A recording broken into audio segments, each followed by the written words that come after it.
Salam Bapak Ibu dan selamat Hari Natal, serta selamat bertemu kembali di YouTube saya, Pendeta Rudolf H. Pasaribu Channel.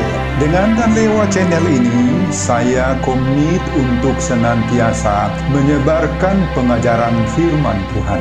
Karena saya percaya berlandaskan Yesaya pasal 55 ayat 11 bahwa firman Tuhan yang saya dan bahkan Bapak Ibu saudara-saudara semuanya juga ikut sebar lewat apapun, termasuk lewat video ini, tidak akan kembali dengan sia-sia, tetapi akan bekerja sendiri lewat kuasa dan berkat urapan Roh Kudus. Mari Bapak Ibu dan saudara-saudara semuanya, saya ajak membantu saya menyebarkan pengajaran firman Tuhan ini. Saat ini saya akan mengkhotbahkan tema perayaan Natal yang disepakati bersama PGI, Persekutuan Gereja-Gereja Indonesia, dan KWI, Konferensi Wali Gereja Indonesia tahun 2021.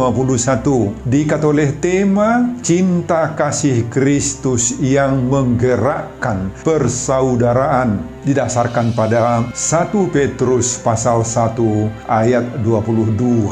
Saya baca untuk kita, mari Bapak Ibu simaklah pembacaan firman Tuhan berikut ini. Judul perikop 1 Petrus pasal 1 mulai dari ayat 13 sampai dengan ayat 25, dan khotbah kita hanya ayat 22 adalah kekudusan dan kasih persaudaraan.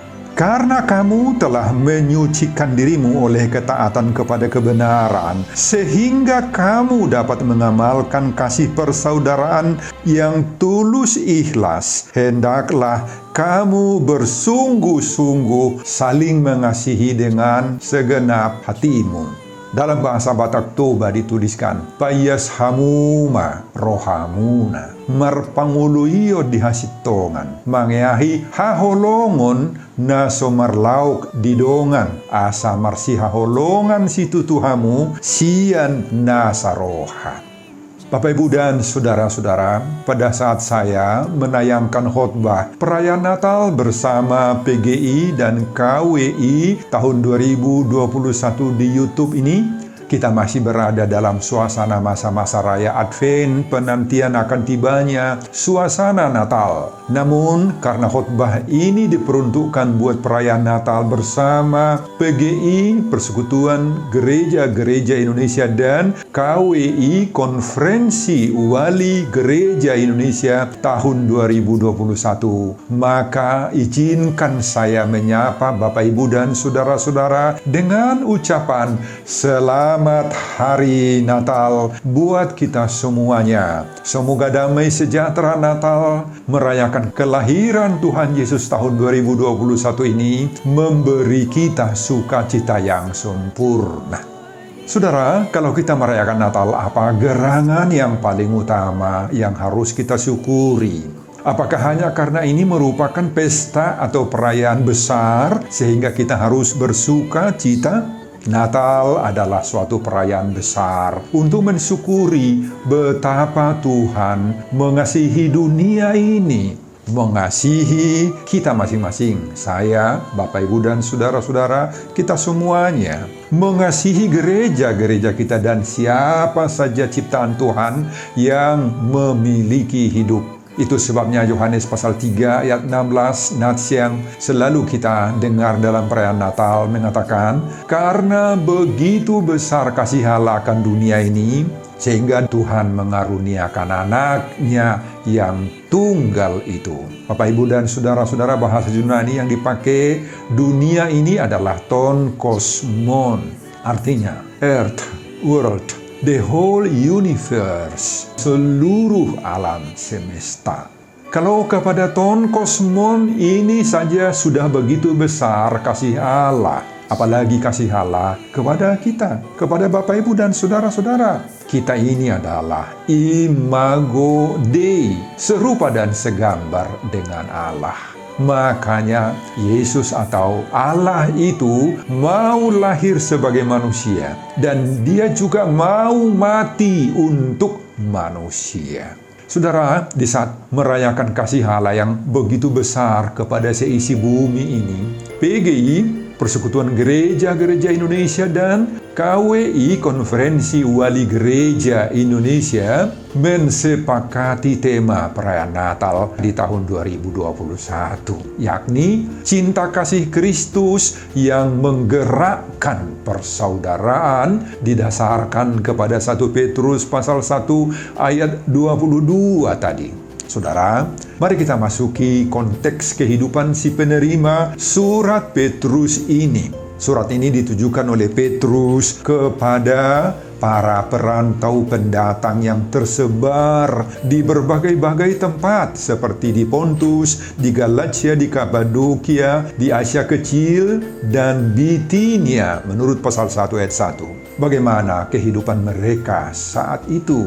Mereka tadinya berasal dari berbagai-bagai latar belakang yang berbeda. Ada dari latar belakang keyahudian, ada dari agama lain di luar Yahudi, ada juga yang tidak beragama, kafir atau sipil begu, dan lain-lain. Tetapi mereka sekarang pada saat menerima surat ini sudah menjadi Kristen, sudah menerima Yesus Kristus itu sebagai juru selamat mereka. Lama-kelamaan ternyata mereka menghadapi berbagai-bagai penindasan dan penganiayaan yang dilakukan oleh berbagai-bagai pihak, baik itu dari penguasa setempat maupun oleh orang-orang yang tidak menghendaki kehadiran mereka di tempat itu. Mereka ditindas di tempat kerja, ada yang dipecat, dan bahkan sebagian di antara mereka juga banyak yang diusir oleh keluarga-keluarga mereka karena dianggap mereka telah mengkhianati agama yang mereka peluk dari semula. Umat Tuhan ini difitnah sebagai orang-orang durjana, Bapak Ibu, dan kepada mereka dituduhkan berbagai-bagai hal yang jahat. Dan tidak sedikit di antara anak-anak Tuhan yang bertahan dalam iman dan yang mau mengikut Kristus itu harus mengalami berbagai-bagai tantangan. Banyak di antara mereka ditangkap, dipenjarakan, banyak yang terlunta-lunta karena berpisah dengan keluarganya, dan bahkan sebagian daripada mereka harus menjalani hukuman mati martir karena kegigihan mereka mempertahankan imannya kepada Yesus sebagai juru selamatnya. Saudara, mungkin mudah kita pahami, kita mengerti bahwa jemaat yang mengalami penderitaan seperti ini beratnya akan berusaha mencoba melindungi dirinya sendiri dengan berbagai-bagai cara-cara yang oleh pikirannya lebih pas, lebih cocok. Sehingga dalam rangka menyelamatkan diri sendiri, maka banyak di antara jemaat yang menutup dirinya dari atau dengan dunia luar.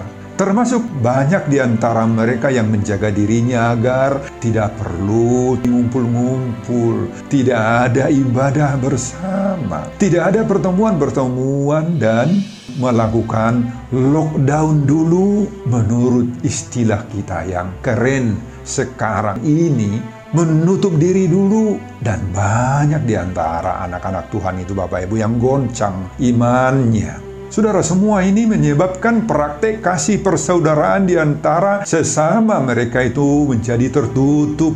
Padahal kasih itu harus dibuktikan dengan persaudaraan.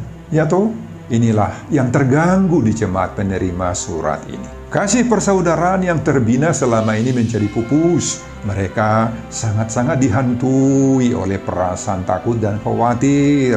Mereka terus menjaga dirinya agar tidak ada yang mengetahui keberadaan diri mereka sebagai orang Kristen. Dan selain itu di antara mereka juga ada yang saling curiga. Mereka kehilangan perilaku saling mempercayai. Dan justru sebaliknya terjadi saling menuduh bahwa yang lain itu musuh. Betul-betul kasih persaudaraan di antara sesama mereka ini sudah hilang, sudah pupus, dan sudah saling menjaga. Dan semua ini sudah pasti dan barang tentu membawa dampak negatif yang sangat buruk kepada perkembangan hidup kerohanian anggota jemaat mula-mula itu. Pertumbuhan iman anak-anak Tuhan itu sangat terganggu. Saudara, berita yang sangat mengenaskan ini sampai kepada ruang telinga pendengaran Rasul Petrus. Itu sebabnya Rasul Petrus dengan segera mengirimkan surat ini untuk memberi tuntunan kepada jemaat yang mengalami berbagai-bagai duka itu agar mereka dapat bertahan dan agar mereka dapat meningkatkan kadar rohani, kadar iman yang lebih tinggi. Pada ayat 6 dan ayat 7 Petrus mengatakan, sekalipun sekarang ini kamu seketika harus berduka oleh berbagai-bagai pencobaan, maksud semuanya itu ialah untuk membuktikan kemurnian imanmu yang jauh lebih tinggi nilainya daripada emas yang fana yang diuji. Dalam ayat ini Petrus berusaha meneguhkan kepercayaan para pembacanya, pendengarnya, agar mereka tetap teguh dan tidak mudah goyang menghadapi semua tantangan itu.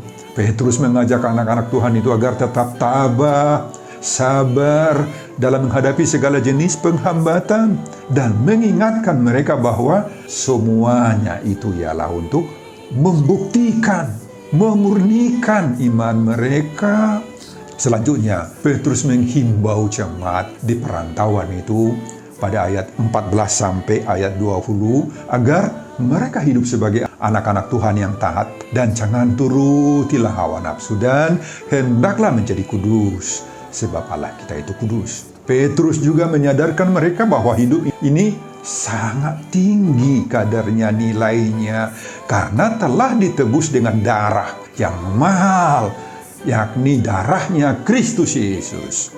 Kemudian pada ayat 22 khotbah kita yang menjadi dasar perayaan Natal bersama PGI dan KWI ini, Petrus memberi himbauan yang sangat penting menyangkut dengan kondisi dan pengalaman saat itu yang penuh dengan tantangan berat agar jemaat itu hidup dalam kasih persaudaraan yang benar. Apapun tantangan yang harus kita hadapi, kasih persaudaraan itu harus kita jaga, kita rawat, kita lindungi. Inilah puncak dan klimaks dorongan Petrus di pasal pertama ini. Petrus menuliskan, hendaklah kamu bersungguh-sungguh saling mengasihi dengan segenap hatimu. Bagi Petrus, apapun yang terjadi dalam hidup ini, maka kasih persaudaraan itu tidak boleh diabaikan, tidak boleh ditinggalkan. Dan kasih persaudaraan yang dimaksud Petrus di sini adalah yang tulus ikhlas, bersungguh-sungguh, dan dengan segenap hati. Bapak, Ibu, dan Saudara-saudara, PGI dan KWI secara resmi merilis tema Natal 2021. Cinta kasih Kristus yang menggerakkan persaudaraan yang didasarkan pada 1 Petrus pasal 1 ayat 22 tadi.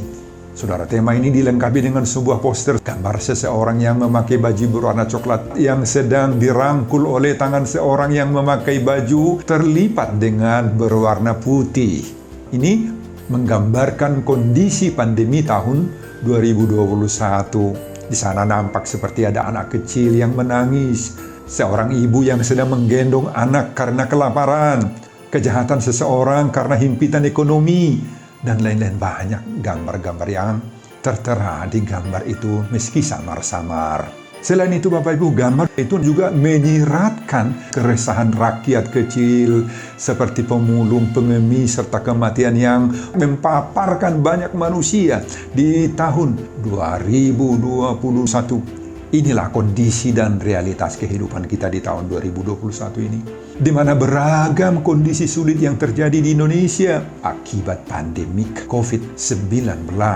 Terjadi banyak kematian, terjadi banyak kejahatan yang silih berganti di beberapa daerah di Indonesia.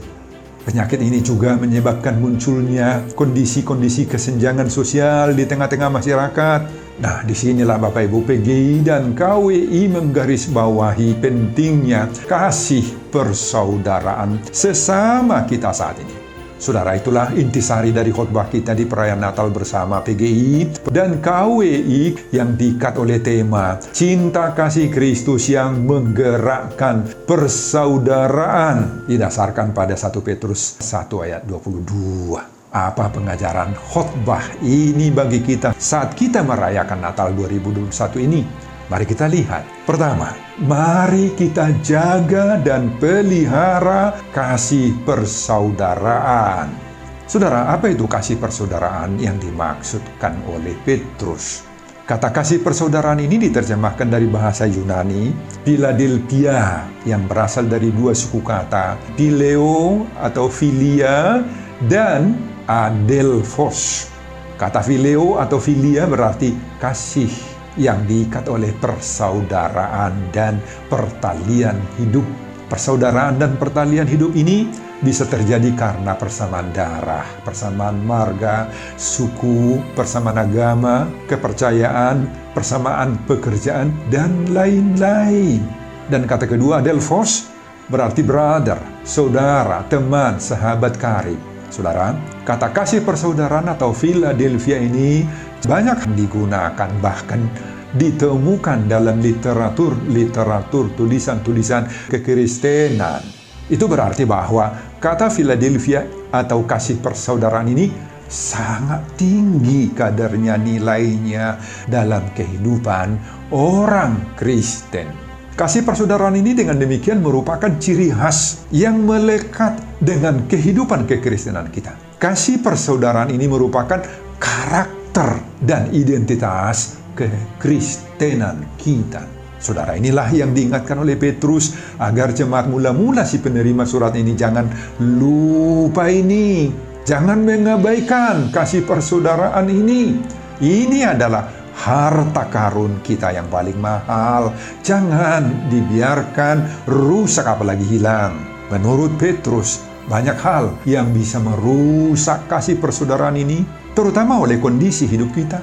Tantangan yang kita hadapi, penderitaan fisik dan non-fisik sebagaimana dialami oleh jemaat mula-mula ini bisa menghilangkan kasih persaudaraan ini.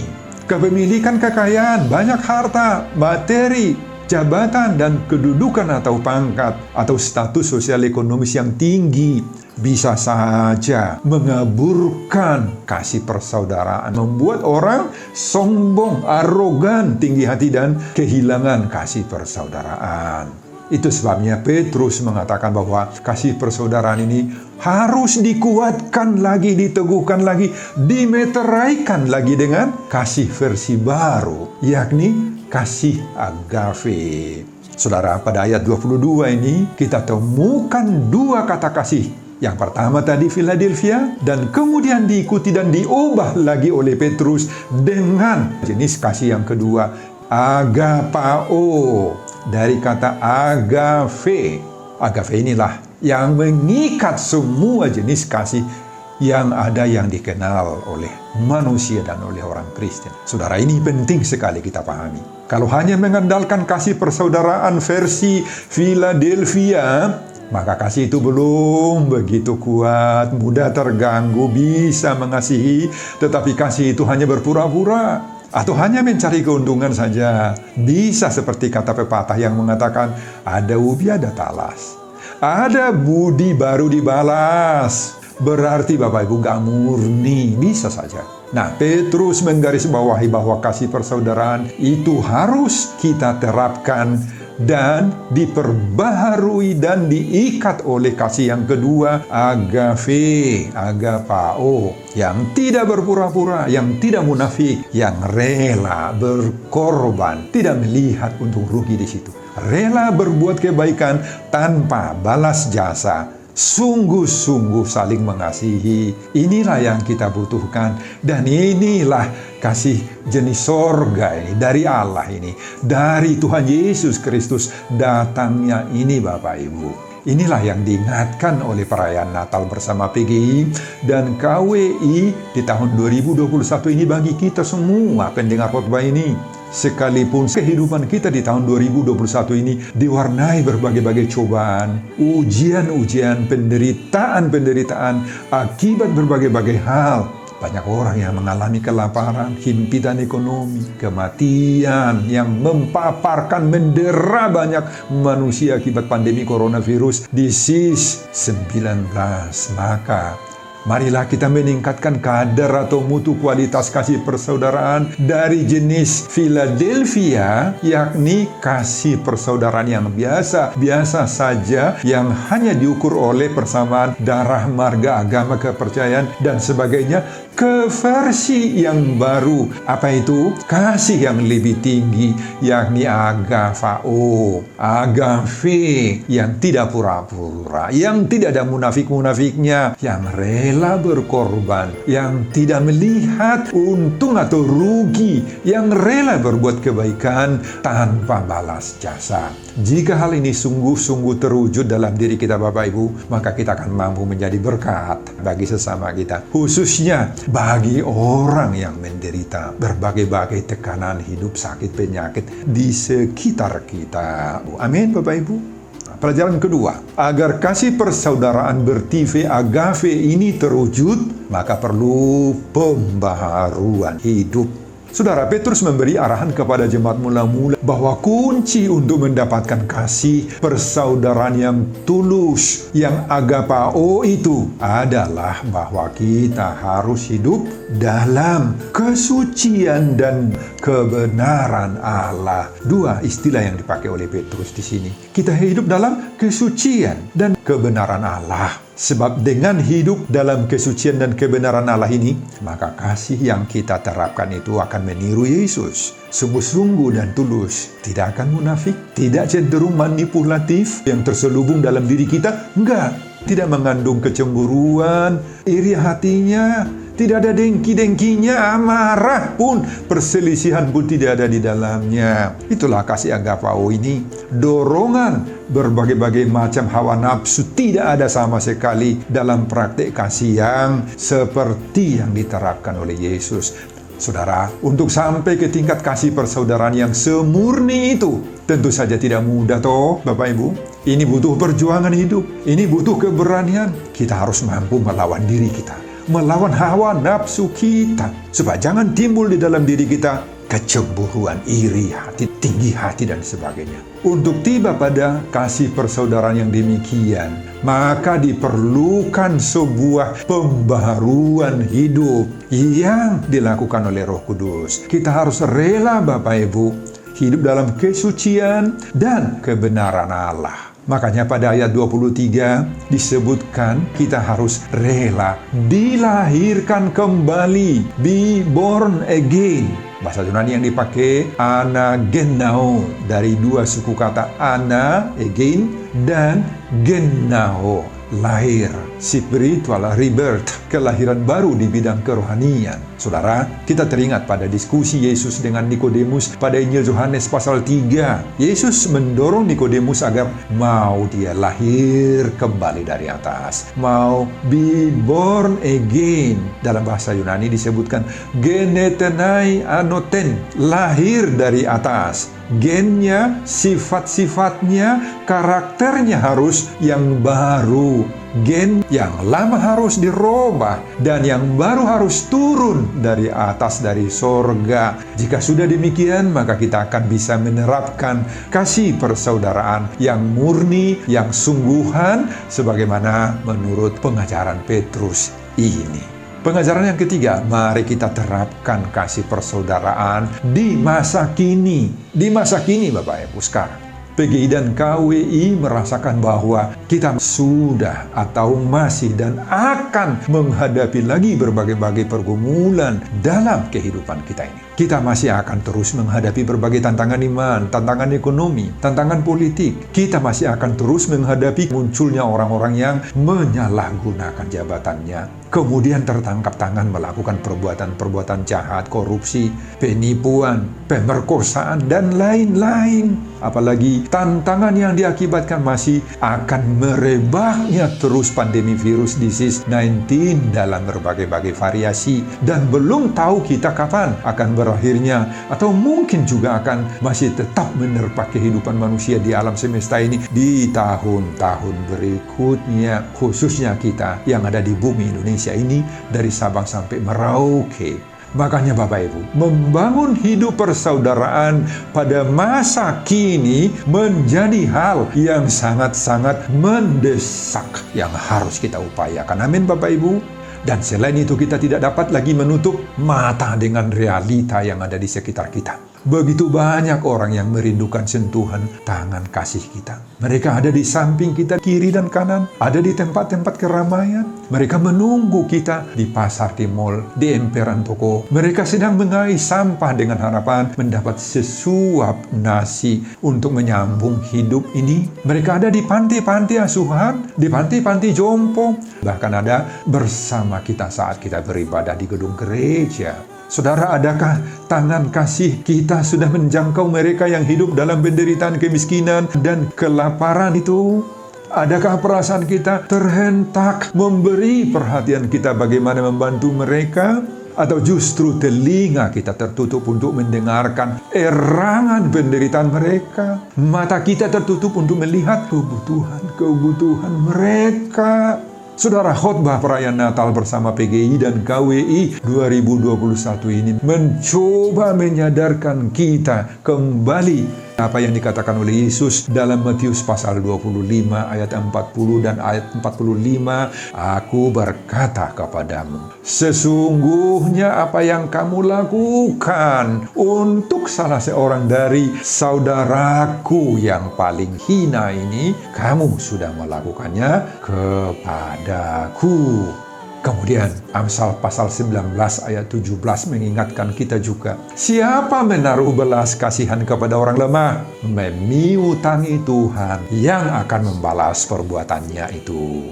Kemudian Amsal 11 ayat 25, siapa banyak memberi berkat, diberi berkelimpahan. Siapa memberi minum, ia sendiri akan diberi minum. Amin Bapak Ibu. Selamat Hari Natal buat kita semuanya. Dan semoga kita berhasil mewujudkan tema Natal bersama PGI dan KWI tahun 2021 ini. Cinta kasih Kristus yang menggerakkan persaudaraan.